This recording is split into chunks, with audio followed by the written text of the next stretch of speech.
નમસ્તે વિદ્યાર્થી મિત્રો, આજે આપણે વિજ્ઞાનમાં પાઠ 11 પ્રકાશ, પડછાયો અને પરાવર્તન વિશે શીખીશું. આ પાઠમાં આપણે પારદર્શક, અપારદર્શક અને પારદર્શક પદાર્થો વિશે, પડછાયા હકીકતમાં શું છે, પિનહોલ કેમેરા શું છે, અરીસા અને એમાં મળતા પરાવર્તન વિશે આપણે માહિતી મેળવવાની છે. તો શીખીએ પાઠ 11 પ્રકાશ, પડછાયો અને પરાવર્તન.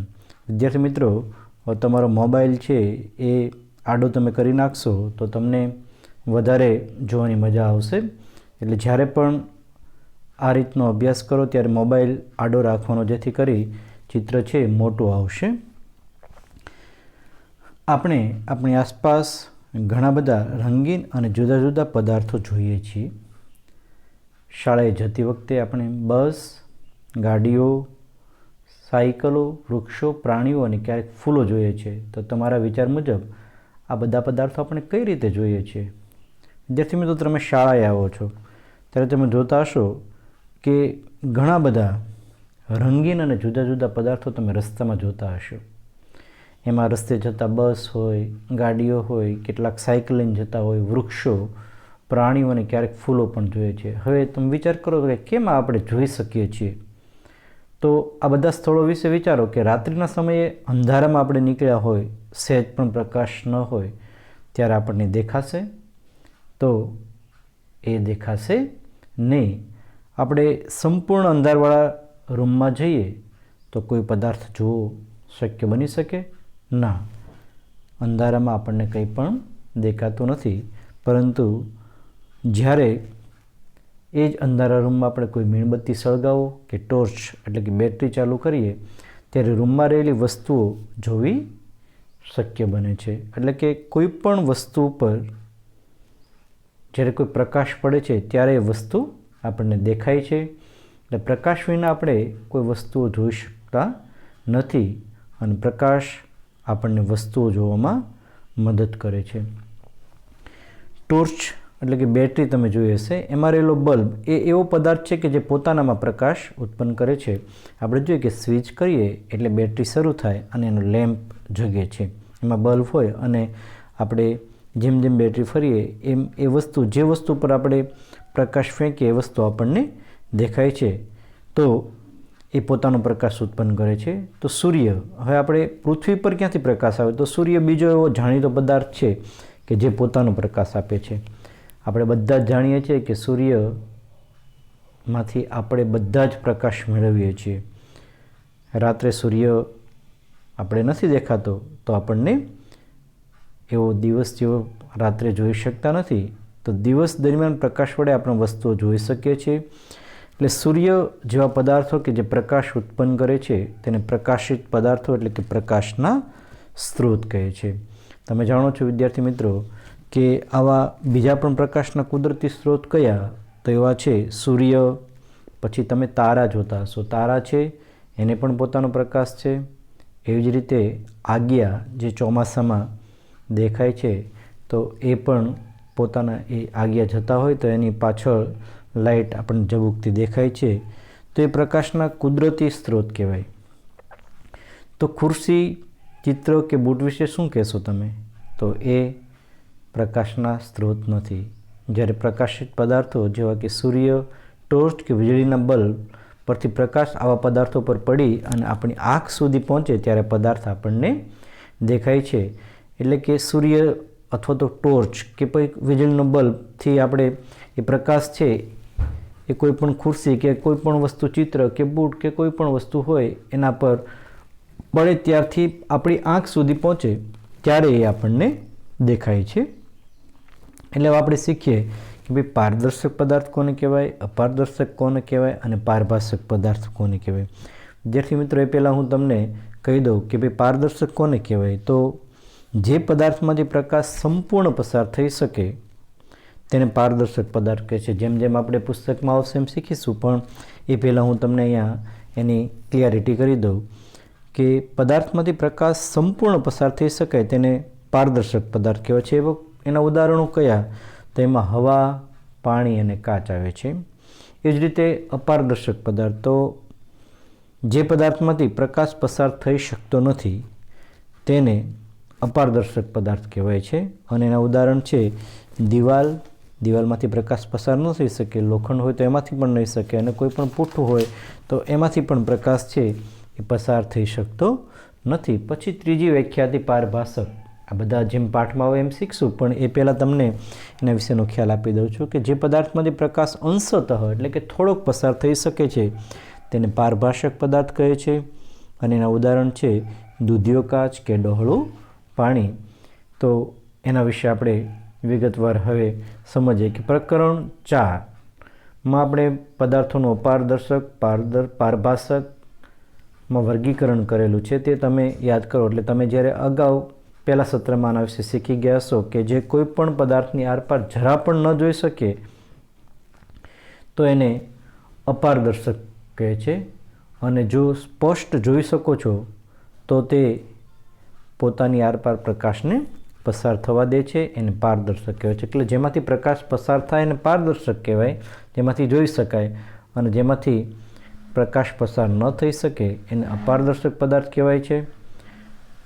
તો કેટલાક પદાર્થો એવો હોય છે કે જેની આરપાર આપણે જોઈ શકીએ પરંતુ સ્પષ્ટ દેખાતું નથી. કેટલાક એવા પણ હોય કે એની આરપાર આપણે જોઈ શકીએ પણ એમાંથી આપણને સ્પષ્ટ જોઈ શકતો નથી. હમણાં આપણે જેમ કહ્યું એમ ડહોળું પાણી અને દૂધિયો કાચ, તો એ પારભાષક પદાર્થ તરીકે ઓળખાય છે. તો એવી જ આપણે એક પ્રવૃત્તિ કરીએ કે તમારી આજુબાજુ તમે જુઓ તથા બને એટલા પદાર્થો એકઠા કરો.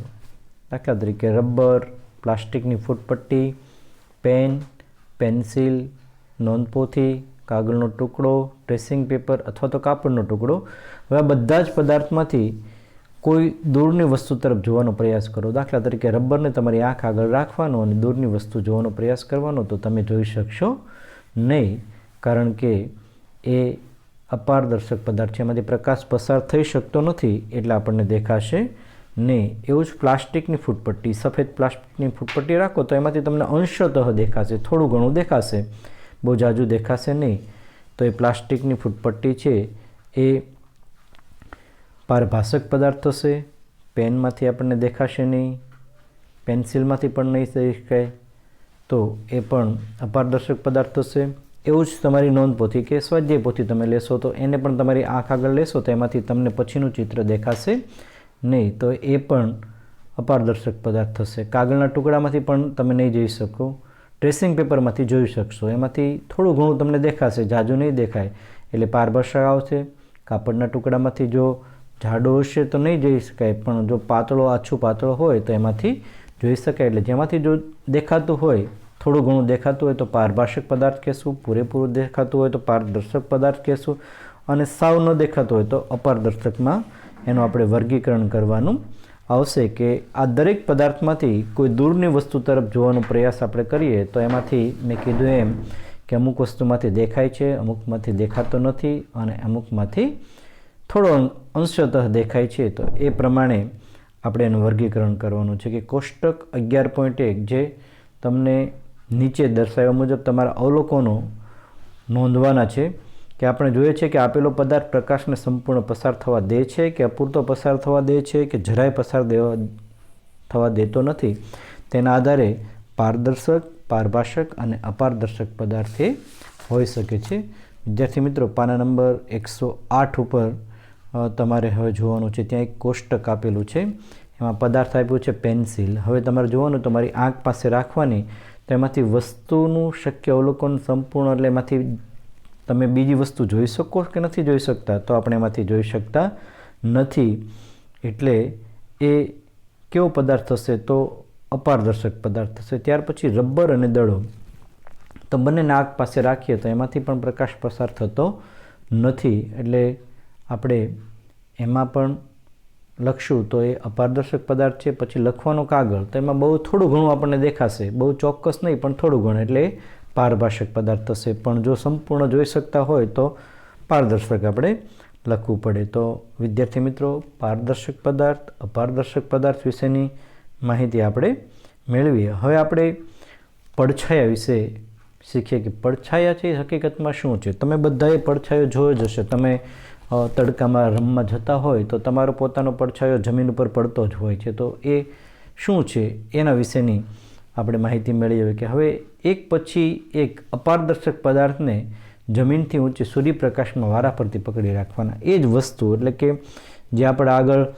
લીધા રબર, ફૂટપટ્ટી, પેન્સિલ, તો એને આપણે પકડી રાખવાના અને પછી આપણે એને જમીન પર જોવાનો. તો તમે જાણો છો કે જમીન પર જોવા મળતો ઘેરો ભાગ તેના પડછાયાના લીધે થાય છે. એટલે જમીન ઉપર એક સૂર્યપ્રકાશમાં રાખશું તો નીચે જમીન ઉપર એનો પડછાયો પડશે. જેવો વસ્તુ હશે એવો એનો આકાર એ બનશે. તો એનો ભાગ એના પડછાયાને લીધે હોય છે. ઘણીવાર તમે પદાર્થના પડછાયાને જોઈને પદાર્થને ઓળખી શકો છો. ઘણી વખત આપણે એના પડછાયા પરથી કહી શકીએ, આપણું ધ્યાન ન હોય તો, કે ભાઈ આ વસ્તુ છે. ફૂટપટ્ટી હોય તો એના જેવો જે પ્રકાશ આપશે, પેન્સિલ હોય તો પેન્સિલ જેવો, પેન હોય તો પેન્સિલ પેન જેવો, અને રબર હોય તો રબર જેવો. એવી જ રીતે જમીન ઉપર કાગળનો એક ટુકડો મૂકવાનો, થોડી ઊંચાઈએ એક જાણીતો અપારદર્શક પદાર્થ પકડી રાખવાનો, જેથી તેનો પડછાયો જમીન પરના કાગળના ટુકડા પર પડે. એટલે જમીન ઉપર એક કાગળનો ટુકડો મૂકી દો, હાથમાં એક કોઈ પણ વસ્તુ રાખો અને એનો પડછાયો એક કાગળના ટુકડા પર પડે એ રીતે તમારે લેવાનો છે. અને ત્યાર પછી એ જ્યાં આગળ પડ્યો છે ત્યાં આગળ તમારા મિત્રને પડછાયાની બહારથી રેખા એક દોરવાની. રેખા એટલે પેન્સિલથી રેખા તમારે દોરતા જવાની છે. એટલે તમને ખ્યાલ આવશે કે કઈ વસ્તુ છે. એટલે આકૃતિ 11.2માં એ રીતે દર્શાવેલી જ છે. તો જે વસ્તુ તમે જેનો પણ પડછાયો પાડશો એ જ વસ્તુ ત્યાં આગળ પડતી હશે. એટલે એ વસ્તુનું ચિત્ર ત્યાં આગળ આવી જશે. તો તમારા મિત્રને તે લાઈન દેખા કરવાનું કહો. આવી રીતે બીજા પદાર્થના પડછાયા પણ દોરો. હવે આ પડછાયાના રેખાચિત્ર ઉપરથી તમારા બીજા મિત્રોને એ પદાર્થ ઓળખવાનું, પણ તમારે કહેવાનું કે ભાઈ આ કયો પદાર્થ છે એમ. તો કેટલાક એ પદાર્થોને સાચી રીતે ઓળખી શકશે અને કેટલાક છે એ ઓળખી શકશે નહીં. હવે તમે જોશો કે શું અંધારા રૂમમાં કે રાત્રે જ્યારે પ્રકાશ ન હોય ત્યારે તમારે તમારા પડછાયાનું અવલોકન ક્યારેય કર્યું છે? પ્રકાશ ન હોય ત્યારે પડછાયો પડે છે? તો કે ના. જ્યારે આપણે લાઇટ કરીશું, રૂમમાં ફક્ત પ્રકાશનો સ્ત્રોત હોય ત્યારે જ દિવાલ ઉપર એ પડછાયો પડશે. તમે ઊભા રહ્યો તો સામે તરત જ દિવાલ ઉપર પડશે. તો પ્રકાશનો સ્ત્રોત હોય અને બીજું કંઈ જ ન હોય ત્યારે પડછાયો પડતો નથી. એટલે આનો અર્થ એમ થાય કે પડછાયો જોવા માટે આપણને પ્રકાશનો સ્ત્રોત અથવા તો એક અપારદર્શક પદાર્થની જરૂર પડે છે. કે કોઈ પણ વસ્તુ હોય એક એટલે પ્રકાશ હોવો જોઈએ, એક અપારદર્શક વસ્તુ હોવી જોઈએ, ત્યારે એટલે એમાંથી પ્રકાશ પસાર થઈ ન શકતો, અને જે વસ્તુમાંથી પ્રકાશ પસાર ન થઈ શકે એનો પડછાયો એ નીચે જ પડે છે. એવી જ પ્રવૃત્તિ 3 કરીએ કે આ પ્રવૃત્તિ તમારે અંધકારમાં કરવાની છે અને સાંજના સમયે થોડા મિત્રો સાથે ખુલ્લા મેદાનમાં તમારે જવાનું. સાથે ટોર્ચ અને એક મોટું કાર્ડબોર્ડ લઈ જવાનું. ટોર્ચને જમીનથી નજીક પકડી રાખીને ઉપરની તરફ પ્રકાશિત કરવાની, જેથી તમારા મિત્રના ચહેરા પર પ્રકાશ પડે.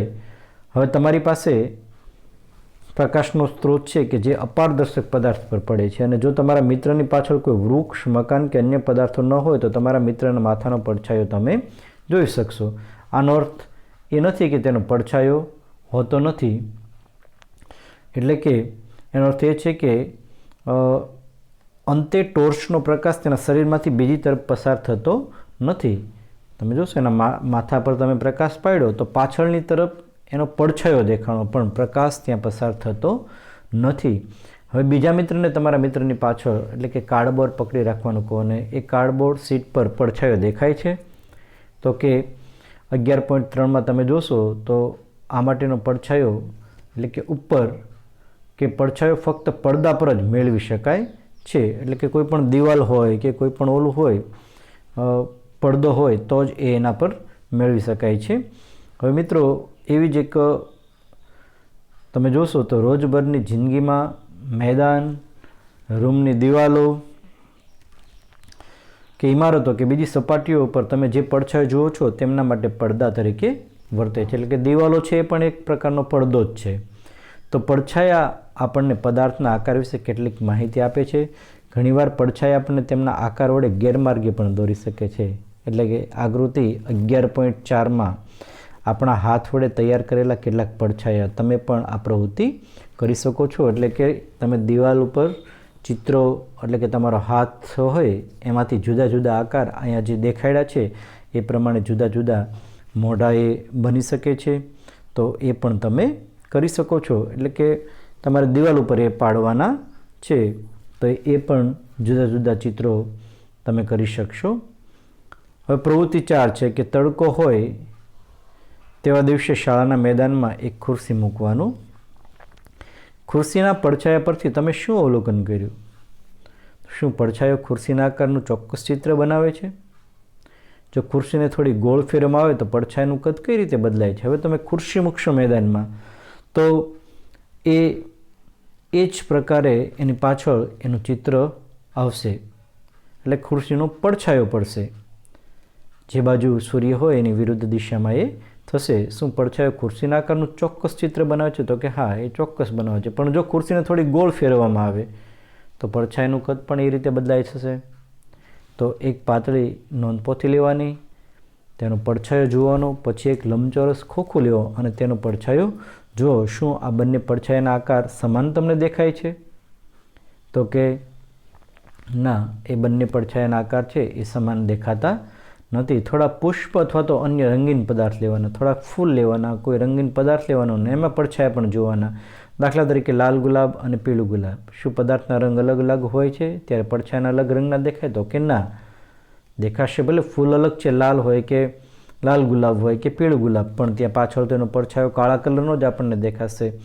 એવું જ એક લાંબુ ખોખું લેવાનું, જમીન પર પડતો એનો પડછાયો જોવાનો. જ્યારે તમે ખોખાને ગોળ ગોળ ફેરવો ત્યારે તમે જુઓ કે પડછાયાનું કદ પણ બદલાશે, કે દરેક વખતે એનું કદ છે બદલાશે. ચોરસ થશે, ક્યારેક લંબચોરસ થશે, ક્યારેક.